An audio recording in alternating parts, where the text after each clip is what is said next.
नमस्कार बच्चों, मैं डॉक्टर रश्मि गोगर राजस्थान सरकार और वेदांता CSR इनिशिएटिव ई कक्षा में आपका स्वागत करती हूँ। इसके टेक्निकल पार्टनर हैं मिशन ज्ञान और आज हम पढ़ेंगे अध्याय 7 का अगला पार्ट, वाष्पोत्सर्जन व बिंदु स्राव में वाष्पोत्सर्जन के बारे में बात करेंगे। और उससे पहले थोड़ी सी बात पिछले वाले वीडियो की। जी हाँ, उससे भी पहले आप लोग अपनी एक कॉपी पेन लेकर के बैठिए, जिससे कि जो भी इम्पोर्टेंट चीज़ें हैं वो हम डिस्कस करेंगे तो आप लिखेंगे उसको। और बात करते हैं हम पिछले वीडियो की। तो पिछली बार में मैंने आपको एक छोटा सा असाइनमेंट दिया था और 2 क्वेश्चंस थे उसमें कि पोटेशियम आयन सिद्धांत किसने प्रस्तुत किया था, तो और दूसरा द्वार कोशिकाओं की आकृति कैसी होती है। तो इसका उत्तर है आपका इमामोरा तथा फ्यूजिनो ने। इमामोरा और फ्यूजिनो ने 1959 में ये प्रतिपादित किया था और लेविट ने फिर इसको 1974 में रूपांतरित किया था। आशा है आपने भी यही आंसर लिखे होंगे। थोड़ी सी बात और इसमें बता दूं आपको कि अपन ने ये रंध्र, ये जो K+ आयन है, इसकी आपने रंध्र की थ्योरी अपन ने पढ़ी थी कि किस तरह से 3 तरह की थ्योरियां दी हुई हैं। मांड की थ्योरी है, स्टीवर्ट की थ्योरी और तीसरी ये सक्रिय पोटेशियम आयन सिद्धांत की थ्योरी थी, जो कि वर्तमान में मानी जाती है। फिर हमने रंध्र के बारे में पढ़ा था कि रंध्र जो है वो वृत्ताकार होते हैं। किस शेप के होते हैं? इस तरह से वृत्ताकार शेप के होते हैं। और किस तरह से खुलते हैं, बंद होते हैं, इनके बारे में भी हमने जानकारी ली थी। अब हम जानकारी ये लेते हैं कि जो वाष्पोत्सर्जन है इस पर किन किन कारकों का प्रभाव पड़ता है। तो 2 तरह के कारक होते हैं। एक तो जो बाहर से लगता है, बाह्य कारक कहलाते हैं, जैसे कि है प्रकाश है, तापमान है, हवा है, ये बाह्य कारक कहलाते हैं। और आंतरिक कारक होते हैं, पत्ती के बारे में जो अंदर की संरचना है उनकी। एक एक करके अपन सारी बात करते हैं। तो बाह्य कारक के बारे में पहले बात करते हैं। बाह्य कारक में है प्रकाश, वायु, मिट्टी में प्राप्य जल की मात्रा और तापमान। ये 4 कारक हैं जो कि बाह्य कारक हैं। और एक एक करके सबकी बात जब हम करते हैं तो प्रकाश की बात सबसे पहले आती है। और प्रकाश कहाँ से मिलता है? जी हाँ बच्चों, आपने सही सोचा, प्रकाश सूर्य से मिलता है पेड़ पौधों को। और ये 2 तरह से मिलता है। एक तो ये प्रत्यक्ष रूप में मिलता है। प्रत्यक्ष रूप में जब मिलता है तो डायरेक्ट सनलाइट आती है और वाष्पोत्सर्जन की दर बढ़ जाती है।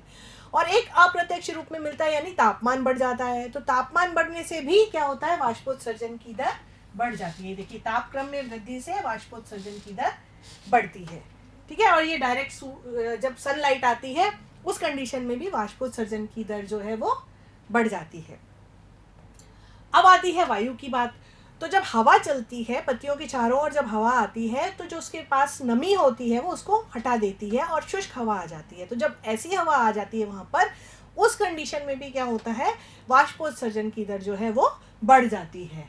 तेज हवा में वाष्पोत्सर्जन जो है ये अधिक होता है। तो 2 कारक थे अभी जो पढ़े मेन, एक प्रकाश और एक वायु। तीसरे कारक के बारे में बात करते हैं, मिट्टी में प्राप्य जल की मात्रा।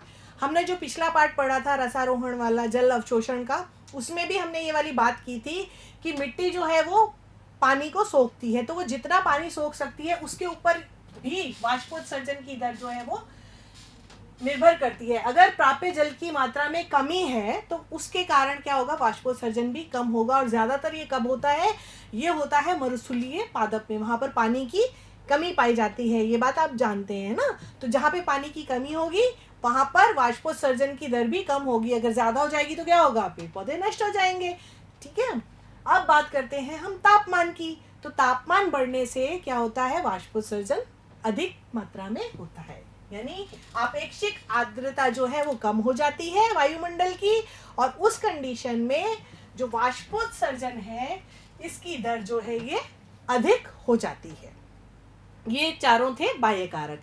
अब हम बात करेंगे आंतरिक कारक की। तो जब हम आंतरिक कारक की बात करते हैं तो पहली बात आती है पत्ती की संरचना, यानी वो पत्ती किस तरह से है। अंदर से मरुस्थलीय पत्ती है, पानी में मिलती है, या वो शुष्क क्षेत्रों में मिल रही है, किस तरह की पत्ती है, उससे भी पता चलता है कि भाई वाष्पोत्सर्जन कम होगा या ज्यादा होगा। मूल प्ररोह अनुपात। मूल प्ररोह अनुपात यानी जो जड़ है और बाहर का जो हिस्सा है, प्ररोह का जो हिस्सा है, उसमें क्या अनुपात है, यानी मूल बहुत अंदर तक गई है तो किस तरह से प्रभाव पड़ेगा। और तीसरा है आपका पत्ती का दिक् विन्यास। दिक् विन्यास होता है यानी पत्ती किस तरह से समांतर क्रम में लगी हुई है, चक्रिक क्रम में लगी हुई है, समकोण रंग पे, यानी उसका सूर्य का प्रकाश किस तरह से उसके ऊपर पड़ रहा है, उसका प्रभाव पड़ेगा। तो एक एक करके आइए बात करते हैं इसके बारे में, पत्ती की संरचना के बारे में बात करते हैं। तो जो मैं आपको बात कह रही थी कि जैसे मरुस्थलीय पौधे होते हैं, मरुस्थलीय पौधे नागफनी है, कैक्टस हैं, जितने भी है ना जिसमें कि कांटे होते हैं, तो उन सब में क्या होता है, वाष्पोत्सर्जन की दर कम होती है। कम क्यों होती है? क्योंकि उसके जो छिद्र होते हैं ना, उसके जो रंध्र होते हैं, रंध्रों के बारे में अपन ने बात की थी पिछले वीडियो में, तो वो जो रंध्र होते हैं वो बहुत अंदर तक धसे हुए होते हैं। उनको क्या बोलते हैं? निमग्न रंध्र। देखिए उनको क्या बोला जाता है? निमग्न। ये जो रंध्र है ये क्या कहलाते हैं? निमग्न रंध्र कहलाते हैं। और इससे क्या होता है? इससे ये होता है कि जो वाष्पोत्सर्जन की दर है वो कम हो जाती है, यानी पानी का लॉस कम होगा। क्यों? क्योंकि वहाँ पे मरुस्थल में वैसे ही पानी की कमी है, और उसको वाष्पोत्सर्जन अगर ज़्यादा होएगा तो मैंने आपको बताया था उससे क्या हो जाएगा, बेचारे पेड़ पौधे जीवित नहीं रह पाएंगे। तो प्रकृति ने ही इनके जो है संकन स्टोमेटा इनको दिए हैं निमग्न वाले। ये देखिए इसमें अगर आप इसकी टीएस देखेंगे, काट को देखेंगे, तो ये देखिए यहाँ पर ये निमग्न स्टोमेटा है, अंदर तक धसा हुआ। देखिए बिल्कुल कितना अंदर तक धसा हुआ है ना। तो इससे वाष्पोत्सर्जन की दर जो है वो कम हो जाती है। मूल प्ररोह अनुपात, अगर मूल ज़्यादा अंदर तक गई हुई है तो वाष्पोत्सर्जन जो है उससे उसमें वृद्धि हो जाती है। और फिर पत्ती का दिक् विन्यास की अपन बात करते हैं। यहाँ देखिए आप, ये देखिए डायरेक्ट सनलाइट आ रही है, ठीक है। तो अगर आपतित किरण जो है ना, ये आपतित किरण मतलब आने वाली है ना, सूर्य से आने वाली जो किरण है वो डायरेक्ट आती है, यानी समकोण पर, यानी 90 डिग्री एंगल पर जब आती है, तो उस कंडीशन में क्या हो जाता है, वाष्पोत्सर्जन की दर जो है वो बढ़ जाती है। ये देखिए दिक् विन्यास आपतित विकिरण के समकोण पर हो, ठीक है, तो क्या हो जाता है, वाष्पोत्सर्जन की दर अधिक हो जाती है।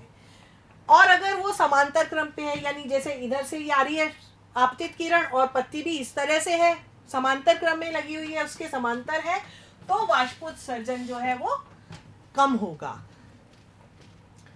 अब ये हमने सारी पढ़ी वाष्पोत्सर्जन जो है किस तरह से उस पर बाह्य कारक और आंतरिक कारक प्रभाव डालते हैं। अब वाष्पोत्सर्जन का महत्व क्या है? तो वाष्पोत्सर्जन का महत्व वैज्ञानिकों ने कहा है कि वाष्पोत्सर्जन एक आवश्यक बुराई है, ठीक है। आप साथ के साथ लिख नहीं रहे, आप कहोगे कैसे नहीं, कैसे दिख रहा है मैडम को? नहीं दिख रहा नहीं है, पर मैं आपको जानती तो हूँ ना। तो प्लीज आप साथ के साथ वीडियो को रोक करके इंपॉर्टेंट चीजें लिखते जाइए, ठीक है। तो ये जो है महत्व इसका बहुत इंपॉर्टेंट है। अब महत्व इंपॉर्टेंट इसलिए है कि जो पौधों, ये क्या होता है, वाष्पोत्सर्जन पौधों के लिए लाभकारी भी है और हानिकारक भी है। अपन यहाँ पर लाभ ही पढ़ेंगे क्योंकि अपने कोर्स में लाभ है। तो लाभ क्या क्या है? पहला है पौधों में रसारोहण वाष्पोत्सर्जन पर निर्भर करता है। ये बात हमने पिछले चैप्टर के वीडियो में भी देखी थी कि रसारोहण क्या होता है, पानी का मूल से लेकर के और शीर्ष तक पहुंचना। और उसमें हमने पढ़ा था कि जब पत्तियां वाष्पोत्सर्जन करती हैं, उस कंडीशन में पत्तियों की जो शिराएं होती हैं उनके अंदर एक तनाव आ जाता है। तनाव आने से एक बल उत्पन्न होता है जो कि स्तंभ के द्वारा नीचे मूल तक जाता है और मूल रोम से पानी ऊपर की ओर खिंचता है। ये रसारोहण में हमने पढ़ा था। तो वो रसारोहण जो है इसी वाष्पोत्सर्जन पर निर्भर करता है। फिर पौधों में वाष्पोत्सर्जन द्वारा खनिज लवण और अवशोषण, ये कार्बनिक पदार्थों का अवशोषण होता है। आपको पता है मिट्टी के अंदर खनिज लवण होते हैं, कार्बनिक पदार्थ होते हैं जो कि पानी में घुल जाते हैं और फिर वाष्पोत्सर्जन की क्रिया से ही वो रसारोहण की क्रिया से ऊपर तक पहुंचते हैं।